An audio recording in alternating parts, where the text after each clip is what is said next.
And well, hello and welcome to another episode of UK Edu Stories. My name is Mark Anderson. You might have seen me on Twitter once or twice with the username ICT Evangelist. And I'm really pleased to invite you to join us for an hour of conversation, hopefully a bit of laughter along the way, and some discussions around literacy. We are really pleased to have a broad spectrum of guests joining us this evening. We've got Sonia Thompson. I won't introduce them and their job titles. I'll let them speak for themselves on that front and their experiences and things in a few moments. We've got Sonia Thompson, Fiona Ritson, Nikki, Carlin, Becky Wood and Sam Keys joining us for the next hour. And as you can see from the graphic here, today's episode is sponsored by Pobble. Pobble is a literacy tool to support learners with their writing and to really help improve and assess and teach writing in your school. So really proud to be being supported by Pobble today. If you want to find out more about Pobble, please visit their website at pobble.com. But putting that to one side for a second, Bucky, how are you doing? How's your week been? I bet you're looking forward to half term. Oh, clinging on by my fingernails. Yeah. The week started with a migraine. So I had a migraine during the weekend. So very tired, but lots of interesting things, lots of interesting projects that I'll probably share with you in the audience later on. But what's been good is there's been a lot of high quality learning opportunities. So a lot of CPD online, including something called the LearnLive UAE conference that yourself and Ollie hosted last Friday. Excellent. So even though it was the beginning of my migraine, I could still see how fantastic the line it was. And it is my plan to actually revisit some of the videos because the advice that was being shared, the variety, the diversity, top notch. So well done to you and Ollie for that. How's your week been? Yeah, really good, Bucky, and thank you for that comment. I try not to mention when I'm doing LearnLive UAE, I don't really mention UK Edu Stories too much and vice versa, but it was 7 hours and 15 minutes of awesome presentations. You know, Mary Meyer joined us and talked about low threat and high challenge for all.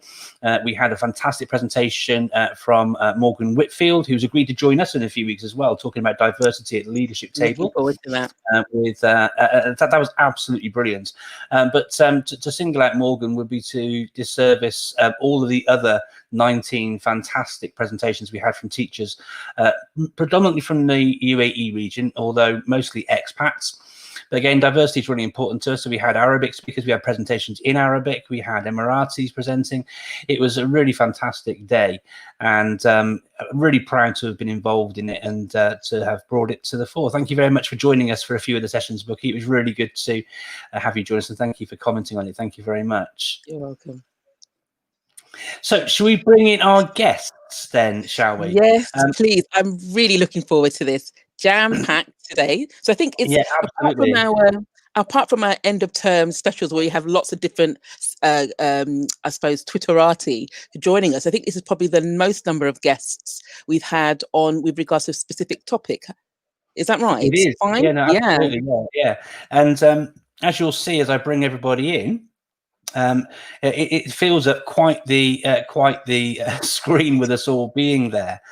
I just little shout out as well to our audience as well. You're very welcome to send through your questions and comments and things. And in fact, we've got somebody here, Nikki, who joined us for the LearnLive UAE conference, who's reinforcing what you said there. Thank you so much, Nikki.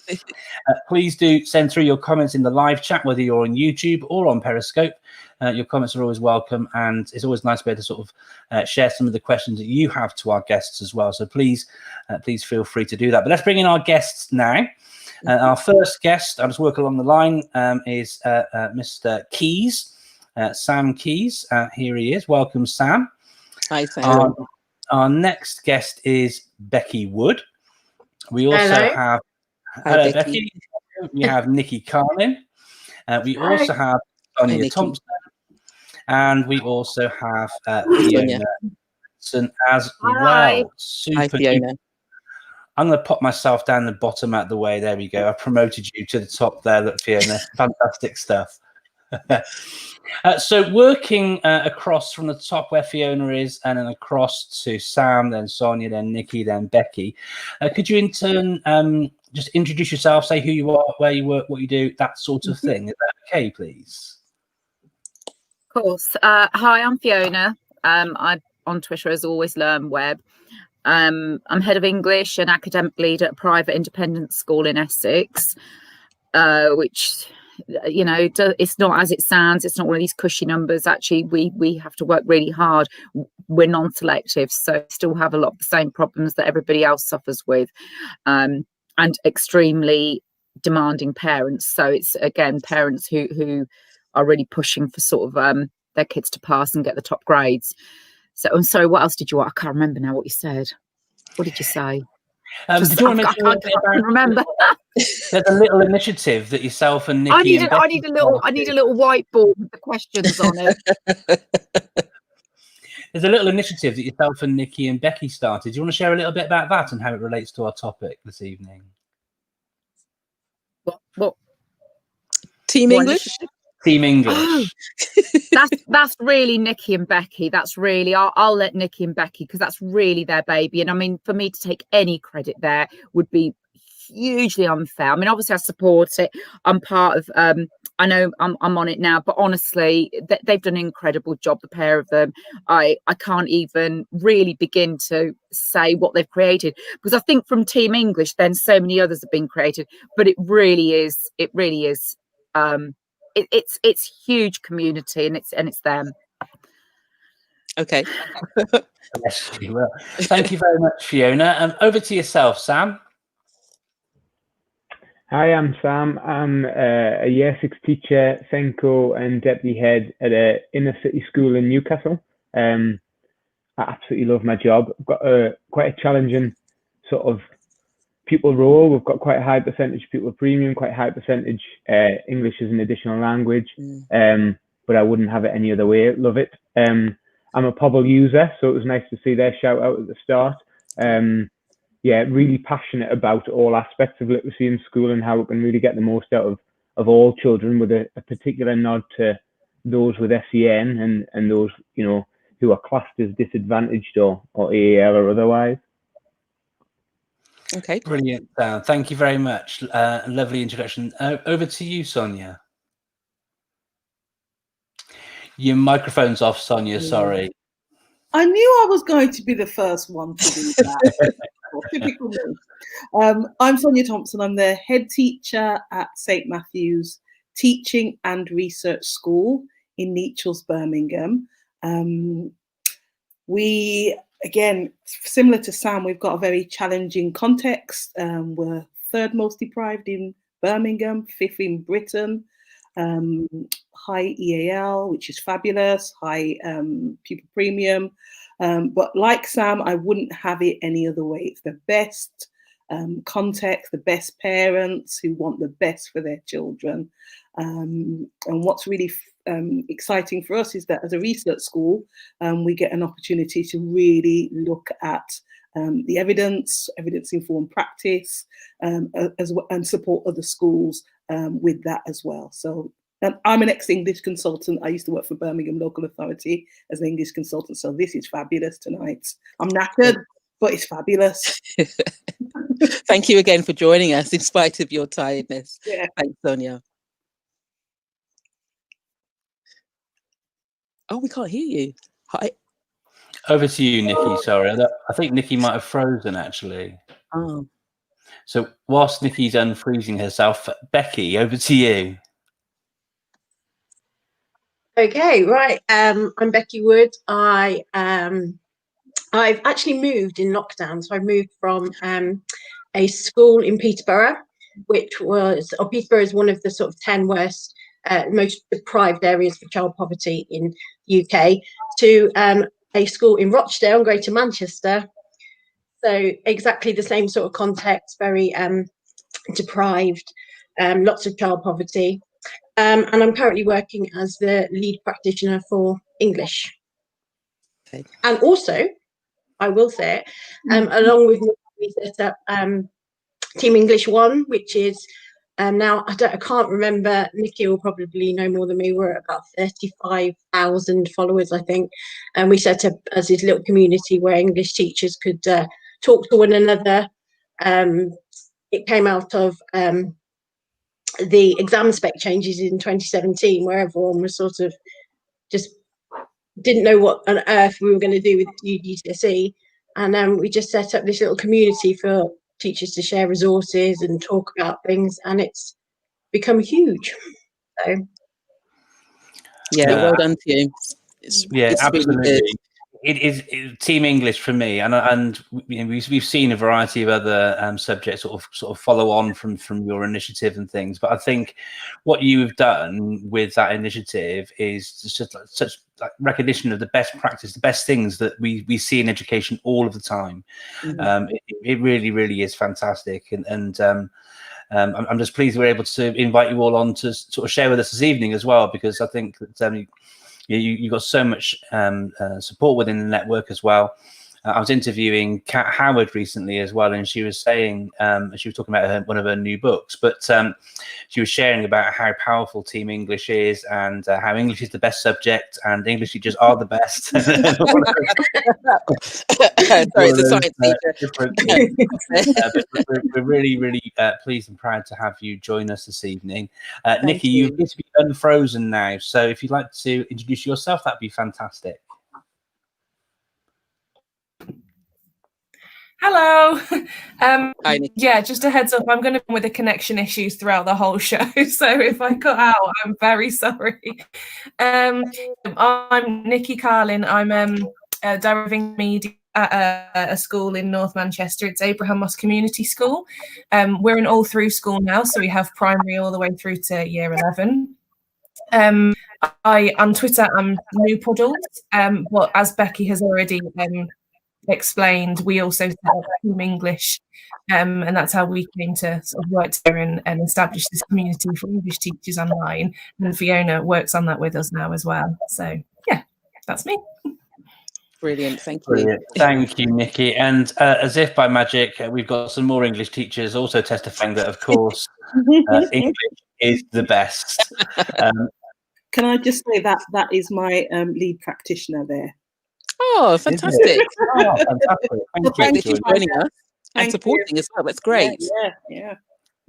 I feel bad here. I'll just put up English is my second subject on my B.Ed, just to feel like I can just sort of like squeeze in a little bit in the discussions here tonight. I'm joking. The only thing I can say is at school, I like science and English, but I have to say Team English, what you did from the very get, I was like, oh my God, raving about it, because as Mark said, you gave back to the community, and it's just supportive, collaborative, you know, great advice and guidance, but also the free sharing of high quality resources that you could literally just take and use in your classroom the very next day. You know, I have to commend you all for that. You know, absolutely. So, ladies and gentlemen, viewers, obviously we've got a lot of guests in this evening. What we're not going to do is ask everybody each question in turn. Excuse me. And because we've got representatives from secondary and primary, and what we're going to do is we're going to ask the same question to people from each phase. So if the first question was, what is your favourite book? We'd ask that from one of the primary teachers, which, as we know, is Sonia and Sam. And we might ask the same question to somebody from secondary, which we know as well as Fiona and Nikki and Becky. And we'll work that sort of a way so that everybody will get to answer every question, but everybody will get to contribute their thoughts. And guests, you are very welcome to follow up and add additional comments to anything that anybody has said in any of the questions. All right. So, Becky, over to you for question 1. Thank you so much. So we talk about literacy, but what actually does literacy cover? And I'll start with Sam, actually, if you don't mind. What would you say literacy actually covers when we talk about literacy? There's a pressure question to start off with, isn't it? I guess there's a couple answers to this one. When I was doing teacher training, literacy was the subject that was English. That was what literacy was. But as I've sort of grown as a teacher and become more accustomed to being in school, literacy probably encompasses everything. For me, it's the ability to access things. It's reading, it's writing, its understanding, its comprehension. It's absolutely everything to do with accessing content. So yeah, it's moved very much from an hours a day in the curriculum time to absolutely every minute of every single day, I would say. So yeah, it covers everything. Sorry, that's probably a bit of a cop-out answer, that, isn't it? No, I think it's quite comprehensive, actually. So Fiona, I see that you've got your hand up. Would you like to contribute what your thoughts about what literacy actually covers? Yeah, thank you. It's really interesting because I think we get really hung up on what you first said at the start, Sam, when you said it kind of does fall into this English role. But it really is the ability to read, write and communicate in order that you can access the curriculum in school, outside of school, to reach your full potential as an employment as an adult. That really is what literacy covers and what it really is. And I think a lot of people get really confused with what literacy is.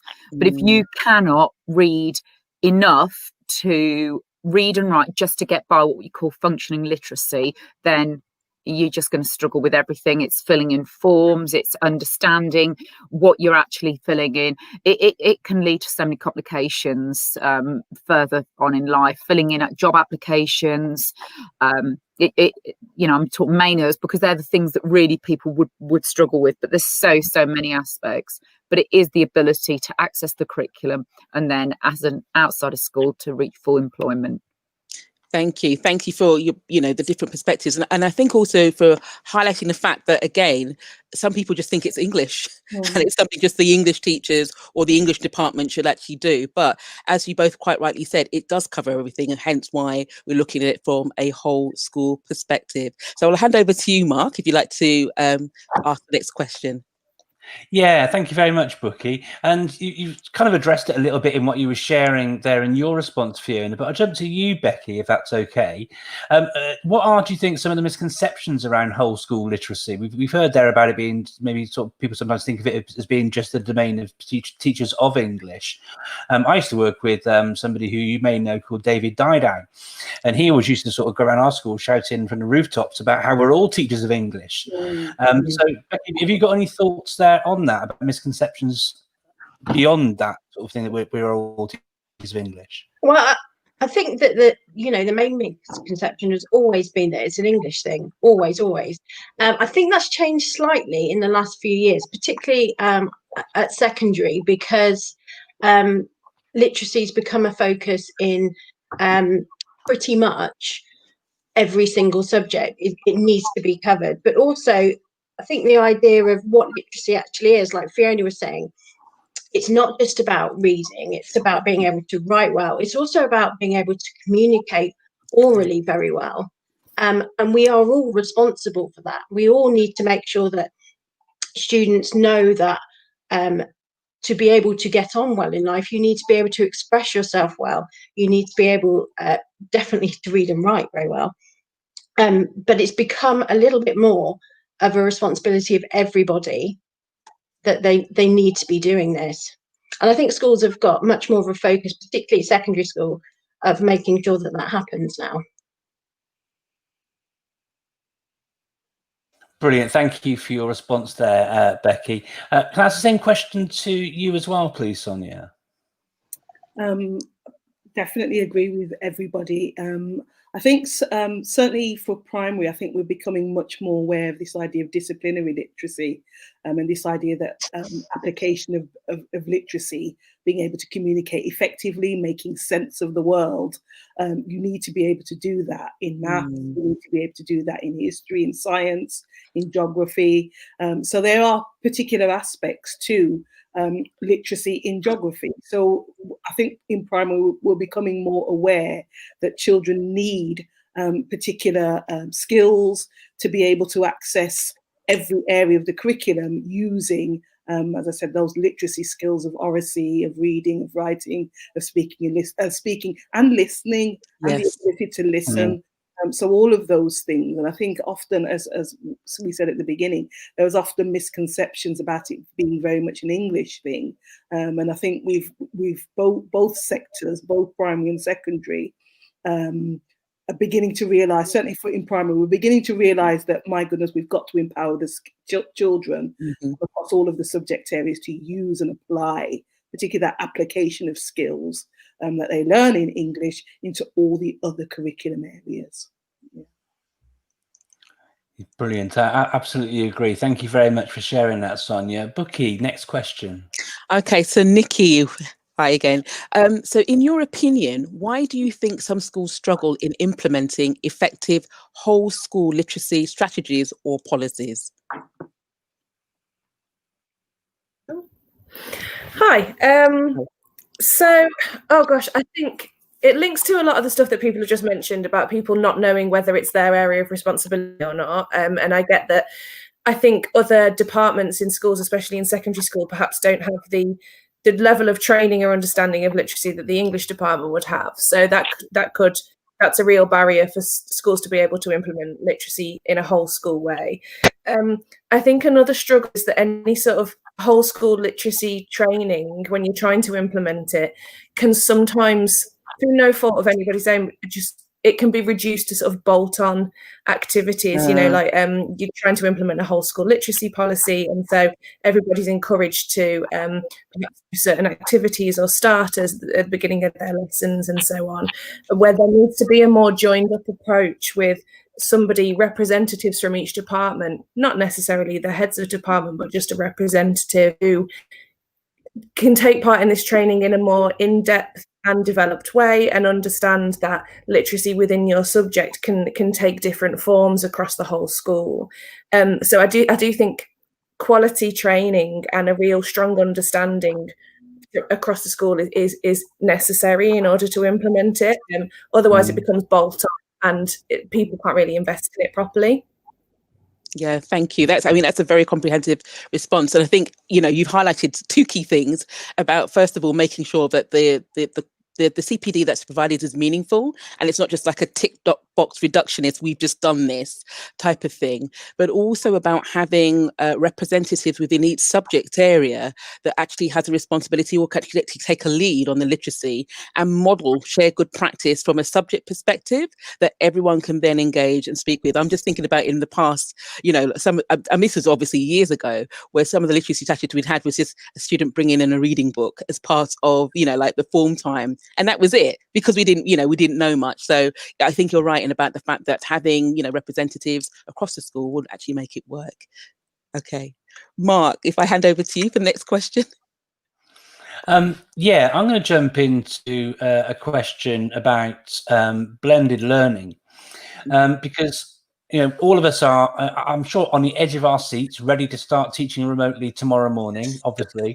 But obviously, lots of us are thinking carefully about how the government guidance talks about, the remote learning opportunities being linked explicitly to the curriculum and all these different things.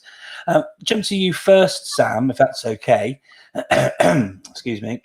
Are there any strategies that you know of related to literacy that can work in a blended learning context? So things that learners could do when working online that might also work in class. So there's some sort of parity between sort of IRL, in real life, sort of face-to-face things in the classroom, and outside or separate things. Have you got any ideas or experiences around that at all? This one's a really tough one for me, because for me, I completely agree with what Nikki was saying earlier on as well about training being sort of a bolt-on. It needs to be embedded. It needs to be culture. And sort of the things that we've embedded in school that have been the most successful is when you've got the teacher really, really confident in the front of the class, modeling good practice, book talk, modeling brilliant writing, whatever lesson you're in, really, really high quality modeling. And that is something that can't necessarily be replaced. Yes, video lessons of work and things like this, but we've got a lot of children who don't have access to the internet or technology at home, and I really do worry about those children if it is a blended learning context, that they're missing out on that high quality teacher talk at the front of that classroom, and that the language and the vocabulary rich conversations that are going on in that classroom. So yes, there's lots of things online that kids can have access to. We use Pobble at home. We've used learning by questions for access to language and access to different activities, but I really do struggle with them not having that that model at the front of the class. So as much as it maybe doesn't work for everyone. The whole idea of video lessons and things like that. I really can't get past that. It is a big headache. So I'm gonna listen and see if somebody else has got a solution. There's definitely no magic wand, is there, when it comes to these things? Fiona, have you got any insights on how you've been doing things at your school, perhaps pre the summer holidays? Well, I do have to just say in advance, because obviously I know Nikki and Becky really well. I've spent an awful lot of time with them, and one of the really good things about that, it does keep you very grounded. I'm very lucky I work in the school I'm in the sense that it's completely different to the schools you guys all work in. Now, one of the things we did do is, as soon as we went on to online learning, we got all the extracts we were going to use printed into small booklets and gave those to all the children. So we did those from 7 to 10. Obviously, year 11 had already gone by then. So once we did go to live lessons and remote lessons, the kids actually had the booklet in front of them with the extract, which made a huge difference. We also did live lessons, so they were able to read online on the camera with us. And again, I understand, Sam, I'm slightly, I don't know, I wouldn't want to say embarrassed, that's not the right word, but listening to you, I feel bad that obviously this isn't the experience all kids have had. But they were able to read online, and what we did is we carried on. We were able to do our starters as we did, which were spelling, grammar and punctuation. So we were able to upload those and continue.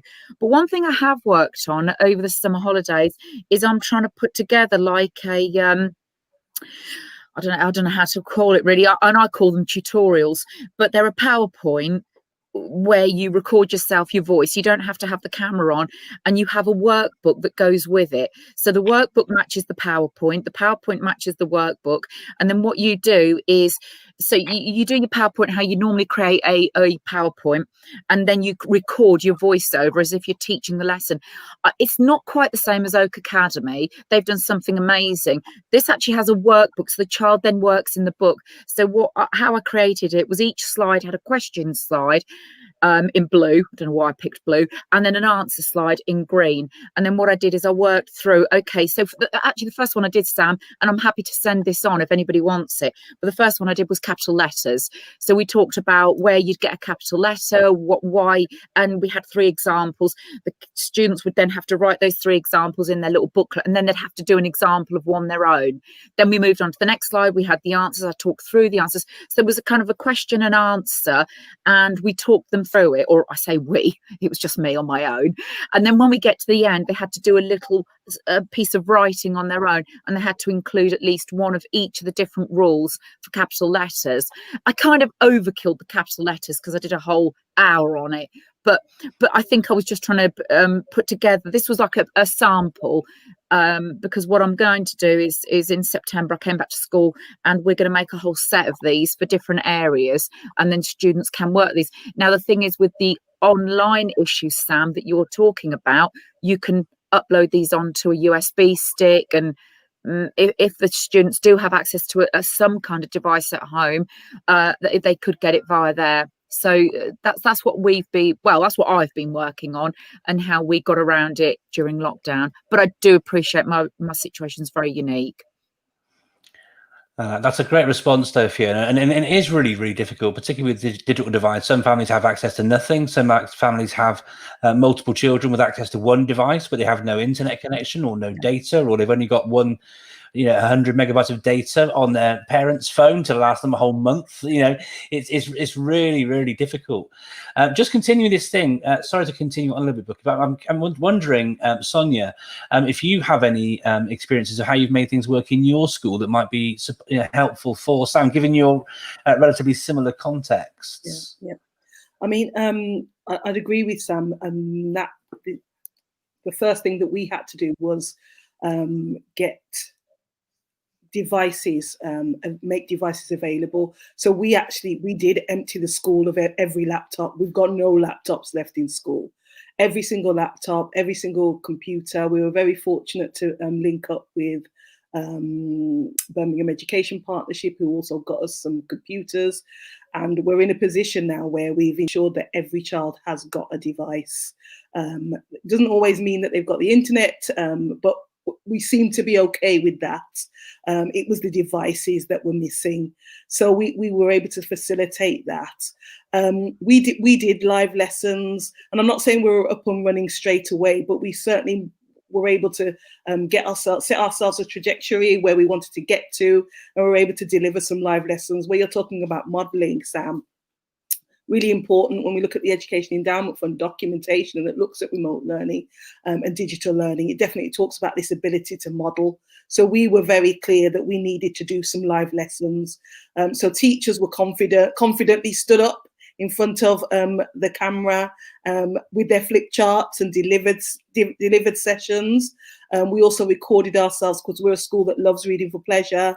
It's one of the things that we're absolutely passionate about. So teachers recorded themselves reading books aloud, and we got children reading, videoing themselves reading books aloud and sharing them on the platform.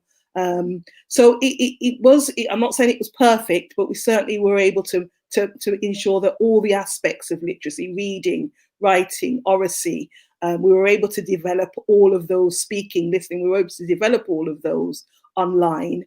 To varying degrees of success, but certainly that's what we pushed for. And I think it is a case really of having, being reflective. You know, we're all in different positions, but you know, it was about whatever starting point you're at, how do you build on that? And again, we're very much about that evidence-informed practice and trying to make sure that what we did linked to what the evidence said would have the most impact. So yeah.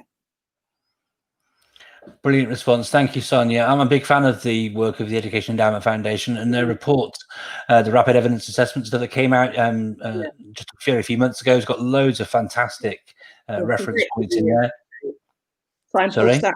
I'm sure you've seen them, but I definitely signpost you to those reports from the EEF around digital and remote learning. Really useful. Yeah.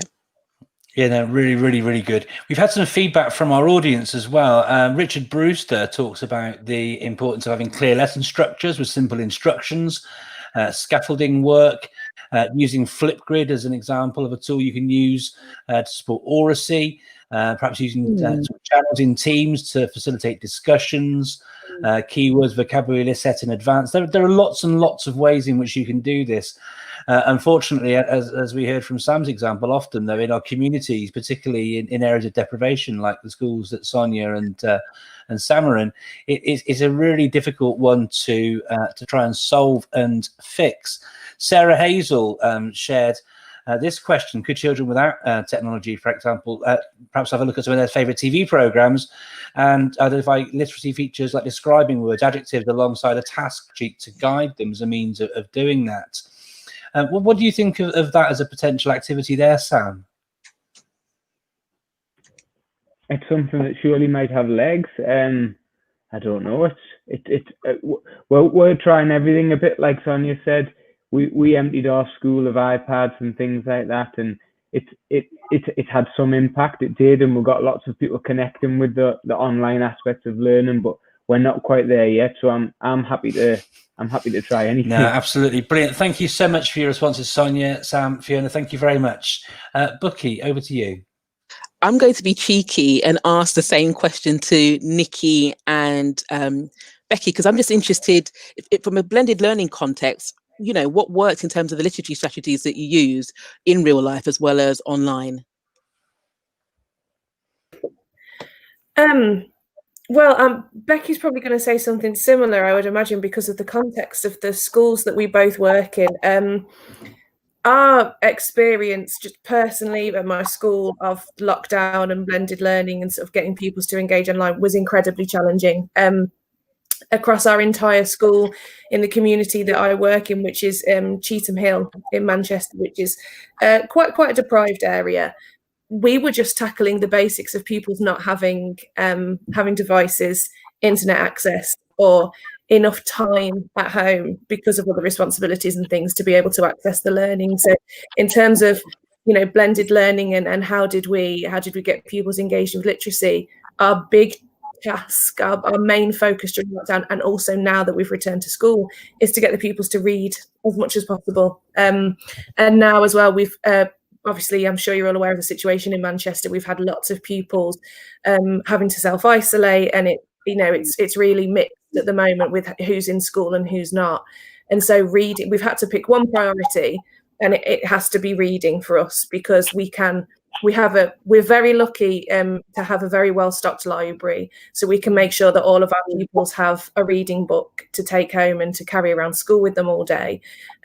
We have, we've got more pupils on devices now than we did during lockdown, which is really good. But even then, the majority of what we're sending home, because we have to have realistic expectations of what they're going to do at home, most of it is sending them reading material and access to online reading material and things like that.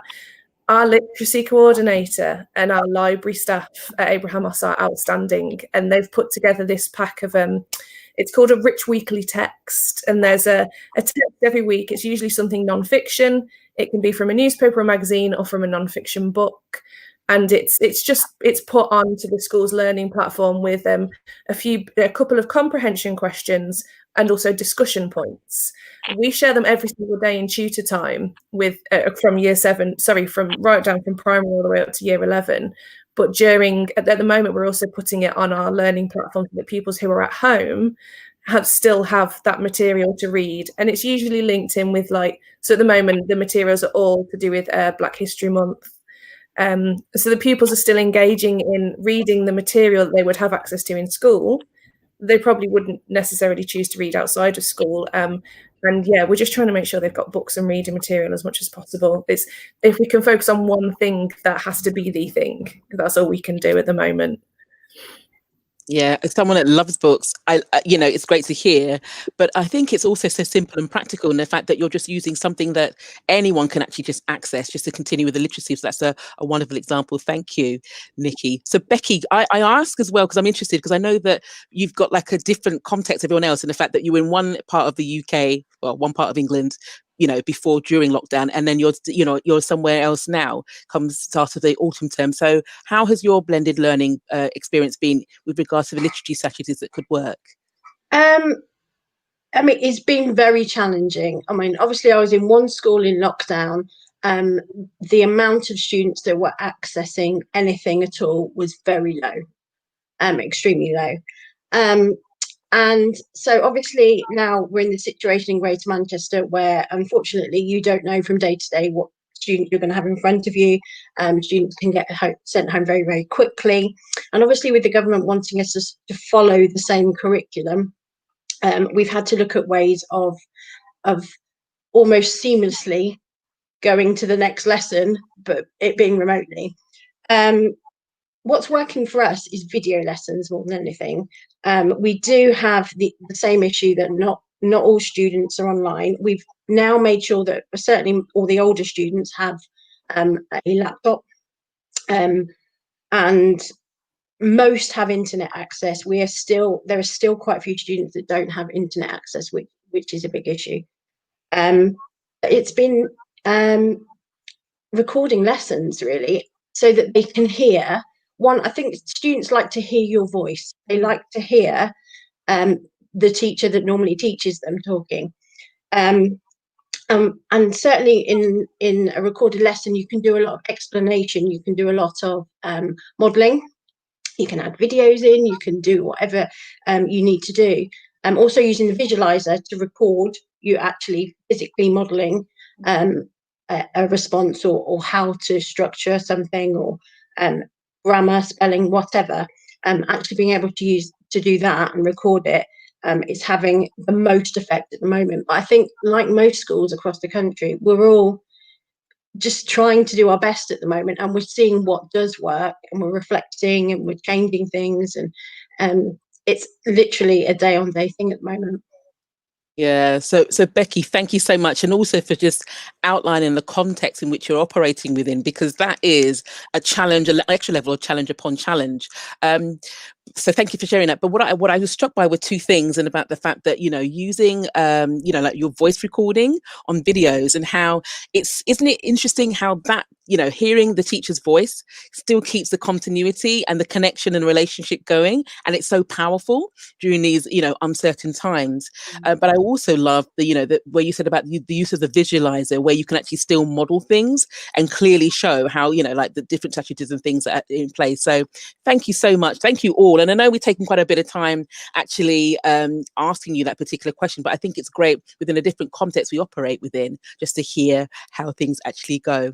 So Mark, before I go on to the next question, are there any comments from our viewers, from our audience, that we could actually share with our guests this evening? Oh. Just to make you feel not so bad, Sonia, from earlier, my apologies. I just wanted to say, Bookie, that I actually wanted to carry on and ask Nikki and Becky as well, because I think it's a really pertinent issue for all teachers. These things are on everybody's minds at the moment. And so thank you for, I wanted to ask everybody that question myself as well, so thank you so much for doing that. We've had some questions and comments from some of our audience as well. One person in the audience, Peter Harding, thank you for joining us, Peter. He says, I think developing a clear routine for children and parents is essential for simplifying the whole process and keeping learning progressing. I think that's absolutely key. Managing expectations for everybody and keeping it simple. I've seen lots of schools do things which are so complicated. You don't know which way you're going, left, right, and centre. So again, I think that's fantastic advice there, Peter. Thank you. Keeping things as simple as possible. I use that KISS acronym. Keep it simple, silly. Just try and keep things as simple as possible, because that's the easiest way to get consistency and buy-in across all your stakeholders. But we've had a question from Richard Brewster. He asks about feedback. And he asks how panel members cater for feedback in their different situations. Feedback has a massive impact on literacy. So how do you recommend this can be supported? We've not heard from Fiona for a few minutes. Fiona, have you got any thoughts on Richard's question there at all, please? I think it is really difficult. And again, I do stress that I do realise my situation is very different to the situation of most of the ones you're in. Hopefully there are other people that have been in the same boat as me, though, on this side of the education. We did get kids to carry on. So we would continue to set written work, and then what they would do is they would photograph their work and put it on Teams. I found it very difficult, if I'm going to be honest with you, because some students were sending on Teams, some were still using our old homework platform. We had Firefly, and some were emailing it. So I was getting student work from all angles, and I found it really difficult. But what bothered me the most was I wanted them to write in their books, because it's all great having these laptops and these devices, but of course what kids are very tempted to do is then to type. And I would have to stress to them constantly, I want you to handwrite. I want you to handwrite this. So it was really difficult. What work was sent in, we were lucky. Again, in the context I'm in, and just to show you the difference, we had 100% attendance from the day we went into lockdown. I think I had one student missing for one lesson, and then that was it after that. So that just shows you the difference. I was talking to a friend of mine who I worked with in a previous school, and they had 11% attendance to begin with at lockdown, and they finally got that up to, I think she said 40% at July. And that was the highest they got it, at 40%, and we were running at 100%. So I did get student essays back. I did give them feedback, and exactly, I would type the feedback, because obviously I didn't have their work to actually physically handwrite on, and I would get it back to them. But they didn't always read it. They admitted to me in September they didn't download it, and they didn't read it. They didn't always know what grade they'd got. So it was very difficult. And I think as we move along with this, and it may be this may be the new normal for a long while, I think we do have to get into a much better way of how we are going to engage with students and continue, because no matter what the new normal is, they are going to have to sit and handwrite an essay or essays when it comes to their year 11. And if they've been spending 2, 3, 4 years, because if you think some of those 7s and 8s are going to be our 11s soon, and they've been used to typing everything, it's going to cause us an awful issue. So I worry about that. Brilliant response. Thank you very much, Fiona. From a primary perspective, you got any thoughts yourself, Sonia, on that question from Richard? I'll just bring it up again just to reference. He asks, feedback has a massive impact on literacy. So how do you recommend this can be supported? In terms of online, certainly for us, I just want to say a little bit about ensuring that staff are trained on whatever platform you're going to use. I think we were thrown into something, and I, you know, hands in the air. We learnt on the job, and realised that very quickly we needed to put together some support videos and things for staff. So we had a great computing lead who kind of supported other staff to be able to do the things like online feedback. We use Google Classroom. So again, similar to Fiona, we were asking children to upload their work. We were able to live mark and feedback instantly. So I think as teachers, as time went on, we got better and better at that.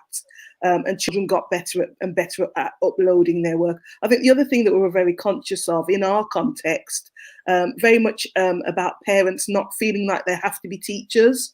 So it's not a whole, full day's worth of getting your child to sit in front of a computer screen, but a timetable of what kind of things need to happen at certain points of the day. And as I said, certainly for us, these opportunities for the children to just sit and read a book and just enjoy reading and building up their vocabulary and background knowledge and prior knowledge that way was also as effective for us as the teacher standing in front of of a screen and delivering online lessons. So I think again, it's about context. It's about your parents, it's about your children and what works for you. And I think it's great things like this where we can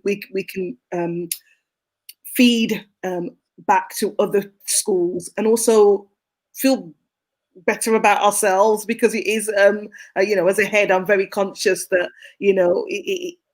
we started from a standing start. We were not running in this, and I just have to praise my teachers for the fantastic work that they did in getting us up and running into a place where we were really proud and pleased with the outcomes and the input from the children and their families. So yeah, just being really reflective, as I said.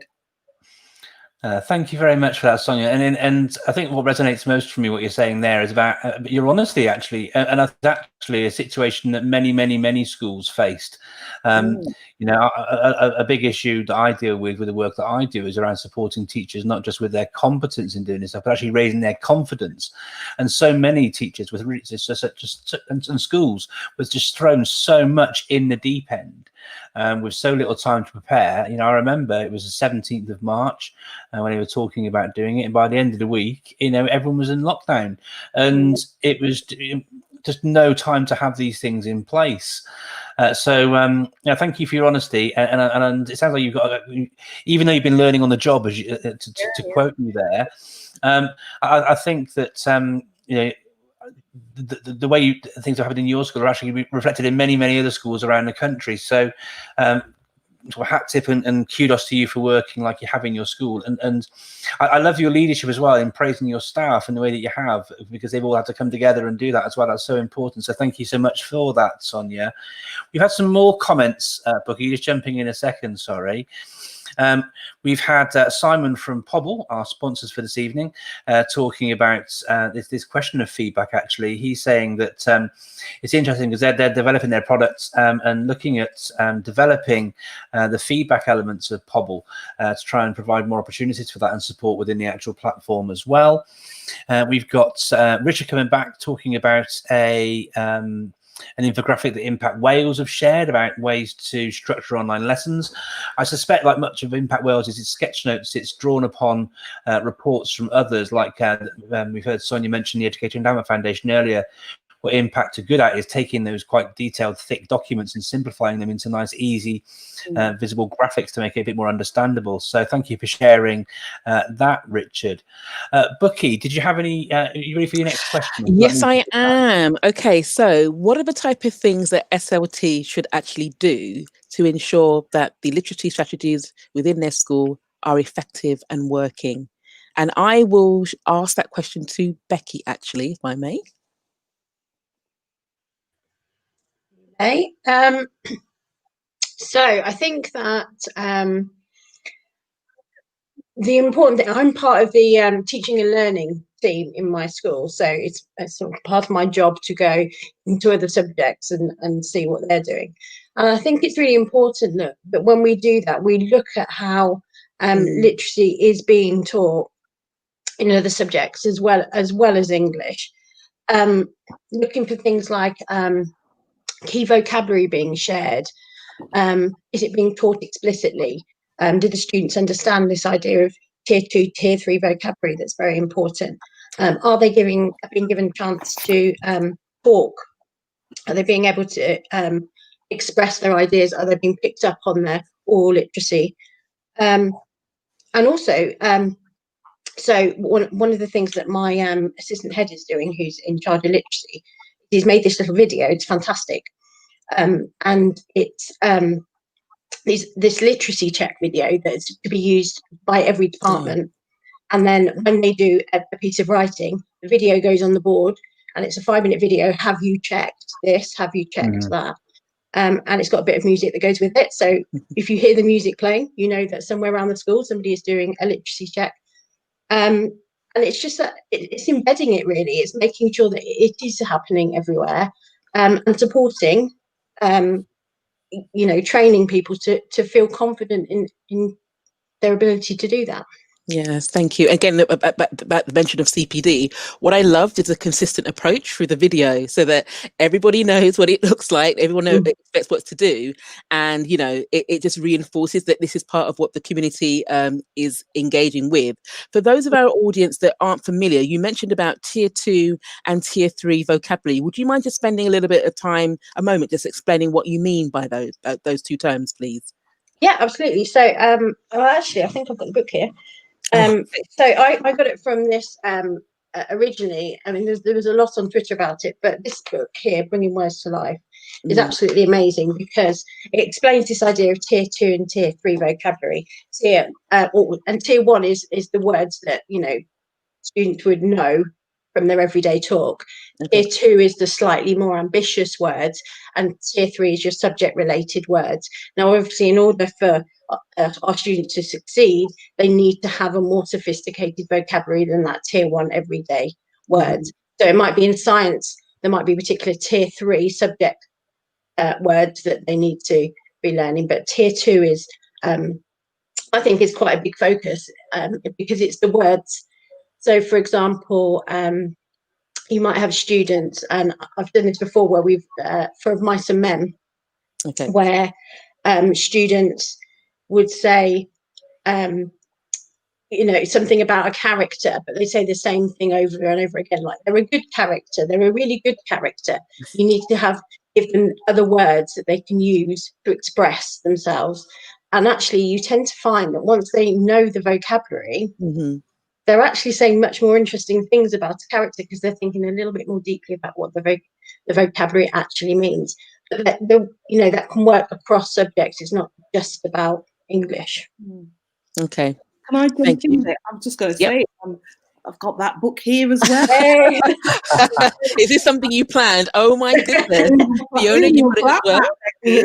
And I think in primary we're very, very much aware of vocabulary and this idea. I mean, we're certainly at my school, one of the things that we've really picked up on is this idea of writing like a scientist, talking like a scientist, writing like a geographer. What's the particular vocabulary? How do you discuss like a geographer?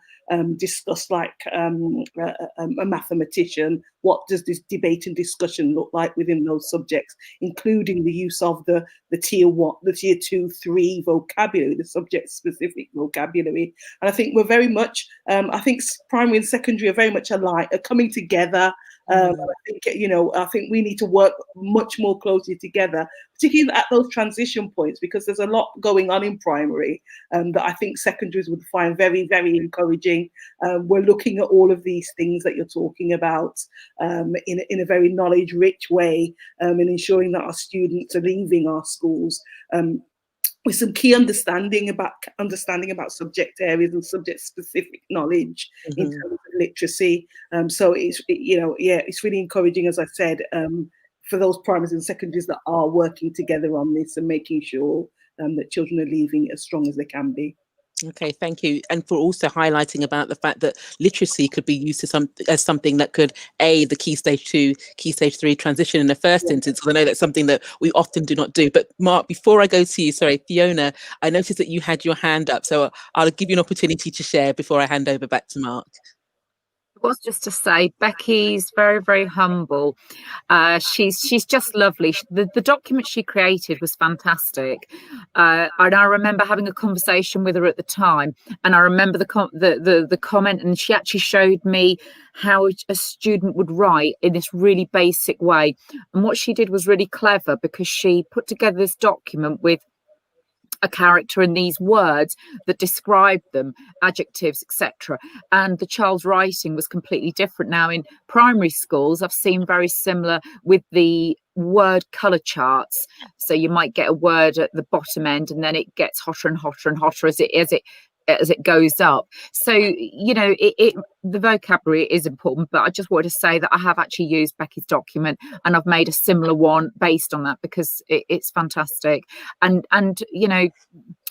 this whole team English thing and supporting each other with ideas, I wouldn't have ever seen any of that, because mine and Becky's paths and Nikki's would never have crossed. It would. So a lot of my teaching and what I do in my lessons now has come from people like all of you, because I look at what primaries are doing, and you have a really high bar, and I look at what you're doing, and then it's made us have to raise ours, because the teachers at secondary school, our grammar isn't as good as yours, because we don't teach it explicitly in the way you do. So we learn from each other, and I think that's one of the greatest things. But I just wanted to add that on, Becky, that your document was amazing.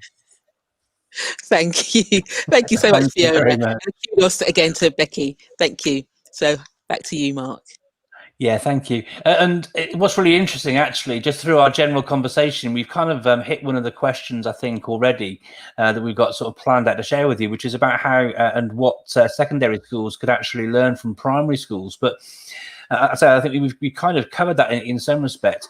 One of my greatest things with the work I do now is I'm a secondary teacher by trade, but with the work I do, not so much under lockdown and in a global pandemic, but I do work with lots of primary schools, and the work being done in primaries is so inspiring. And the more that schools, secondary schools, I think they can connect with their local primary feeders and work with them, I think the better it is. And so the advice that's been shared by everybody here today, I think, is absolutely stellar. And certainly, modeling what Fiona was talking about connecting and sharing with others, and getting ideas from people across the sector, regardless of their actual phase that they're teaching, is a real hallmark of best practice, if I'm honest. I do want to squeeze in one more question before we start to wrap up. I'm mindful that we're due to finish in just a few moments, but I wanted to ask the following question, if that's okay. Can you share any insights into ways parents have been involved in supporting literacy within your schools, or any strategies for parental engagement in literacy, be it under lockdown or under sort of more usual circumstances? And I'll ask you, Nikki, if that's okay, to respond to that first, if that's all right with you. Yeah, I'll be honest with you on this one. I'd really like to, I'll be interested to hear how other people are going about this. So Abraham Moss is a community school, and a lot of our pupils come from very, very, like, literally across the road from the school in many cases. It's a very local school. And so we have a really strong community, and our parents the parents of the pupils at our school are very engaged in school life and want to get involved and do everything that they can to support their pupils. But I think the main difficulty that we have is that our school, I can't remember the percentage off the top of my head, I think it's something like 93% of our pupils are EAL. So they speak, many of our people, they do speak English at home, but there's a large number as well who speak a different language at home with their parents, and so they don't, and because of that they don't necessarily have a great deal of English written reading material at home as well.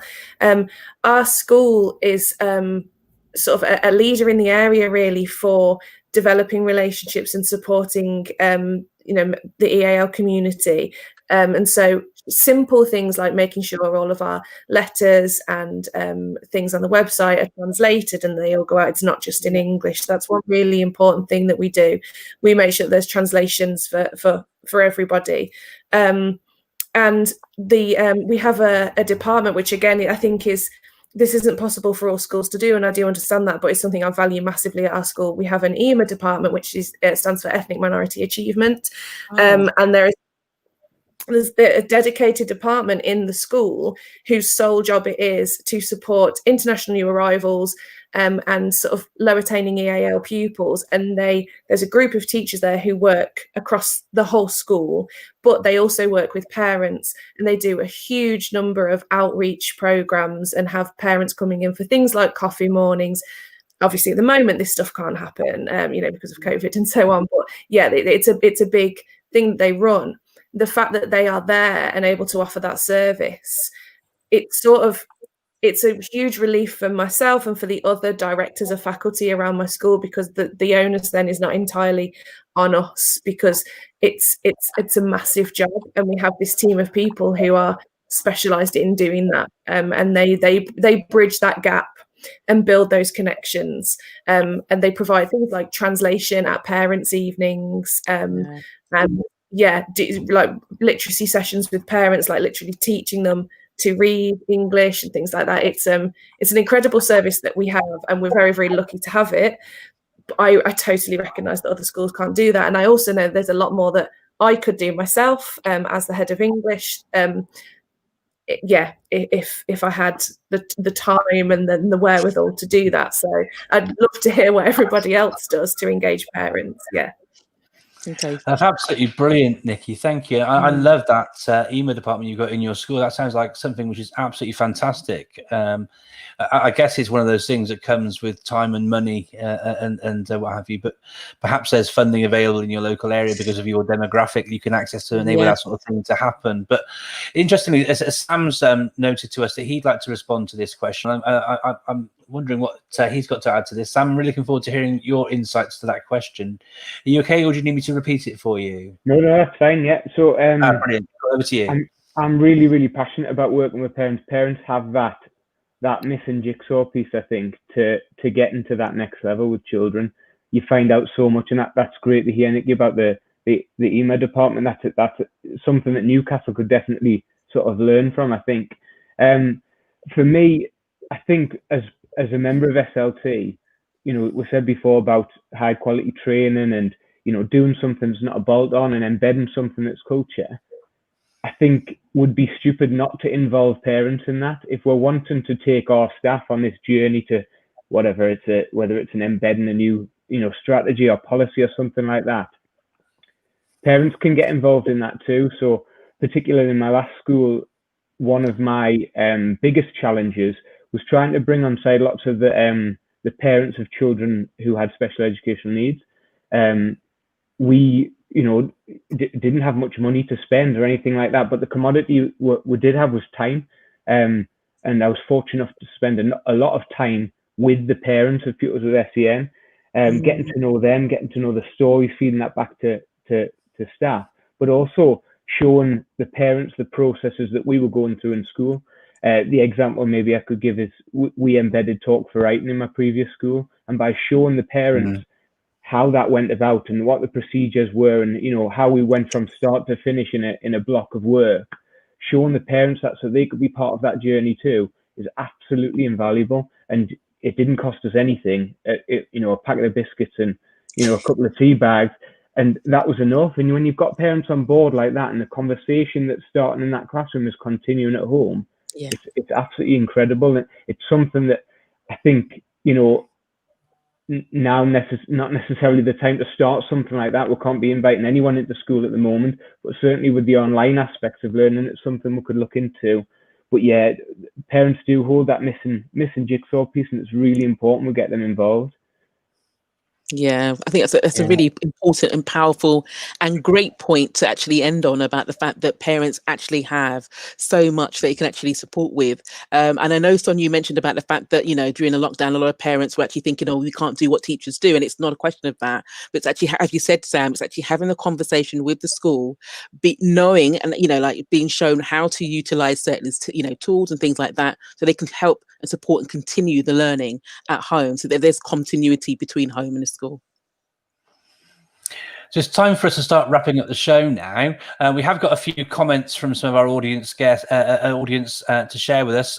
Sonia's colleague talks about magpieing from our reading. She also earlier on shared about Talkwall being a great way to foster discussion at home, which links nicely into the things we were talking about there.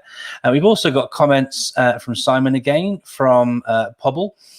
Talking and sharing about how they're involved in a DFE and Nesta research and development project, looking at developing Pobble, their tool for supporting parents and families where pupils have English as an additional language. So really excited to learn about more about that. And Simon actually shares that Sam's involved in that. So I look forward to hearing more about that from you in the future. I suspect Sonia will be in touch with you with her research-informed approaches at her school as well. And actually, I think Peter Harding, our viewer this evening, has summed things up quite nicely, actually, in relation to sort of tying that last question together. In Sam's quote, actually, that parents can be the missing jigsaw piece. That triangulation of support between that wrapper of care around children, which is the school and the parents, and working together closely is so important. So thank you to all of our viewers this evening. Okay, I'll hand over to you. Yes, so thank you to our guests. Thank you for everyone that's joining with us. So I know we were overrun slightly, but you know, we could go on, as we always say, for an additional hour because they've got such great insights. So I hope you all have a fantastic half-term break when it starts. And to our viewers that join us regularly, we look forward to seeing you join us again next week where we have another episode. But have a great evening, take care, and look after yourselves. See you all next week. Thank you. Thank you, guests, as well, for joining us, from myself too. Thank you so much.